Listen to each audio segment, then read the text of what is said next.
Some breaking news for you into our newsroom right now. The FBI has fired embattled agent Peter Strzok over anti-Trump texts he exchanged with former FBI lawyer Lisa Page. As you know, the two were having an affair, and the controversy continues. Strzok, of course, helped lead the FBI's probe into the Russian interference ahead of the 2016 election. Strzok's attorney literally moments ago issuing a statement, and it reads, in part, the decision to fire Special Agent Strzok is not only a departure from typical bureau practice, but also contradicts Director Wray's testimony to Congress and his assurances that the FBI intended to follow its regular process in this and all personnel matters. Joining me now to comment on this breaking news, Congressman Darrell Issa, a member of both the House Judiciary and Foreign Affairs Committee.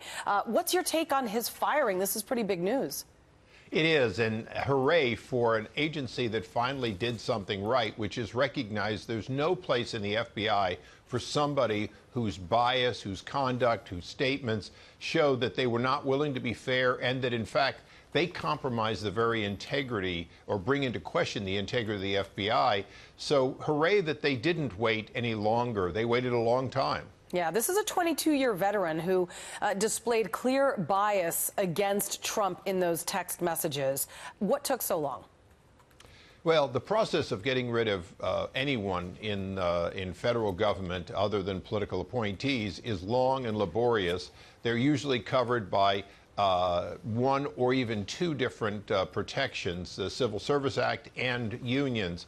And the process goes on forever. And you might have noticed that at the IRS, people fired in the sort of Lois Lerner era were typically rehired, over 200 of them. So the process of firing them is long. The bars from rehiring generally aren't affirmative.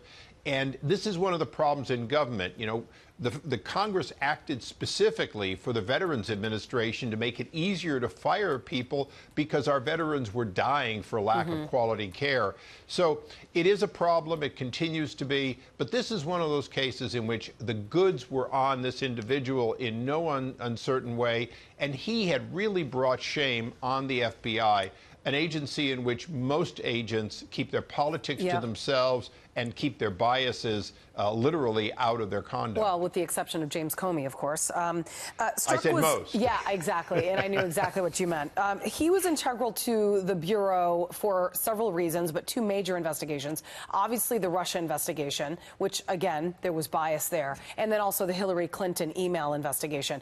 You know, Lindsey Graham has obviously come out, and he says that there should be a second special counsel to oversee this because of the concern of the few bad eggs that you refer to in the FBI, that they feel maybe there is a bias here. By firing Strzok, does that perhaps qualm the concerns of the Mueller investigation being partisan?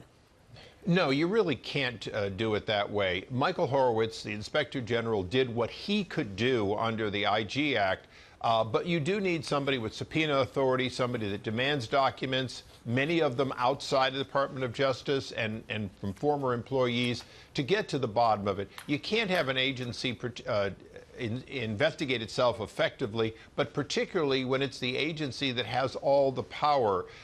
You might remember that one of the things that Strzok did was he held on to his ability to personally declassify information, which meant he could leak information by declassifying it, making it public.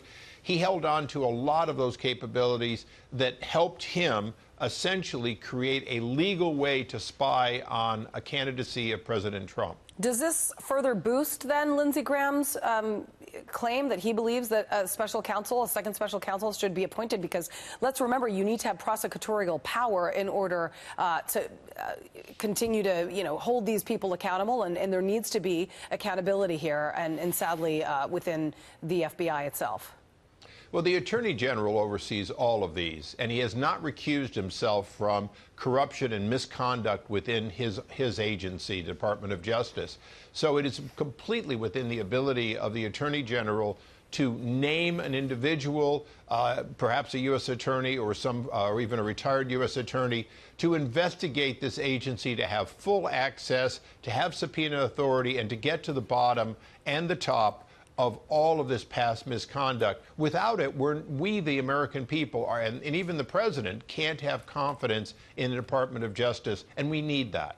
All right, Congressman Darrell Issa, thank you very much.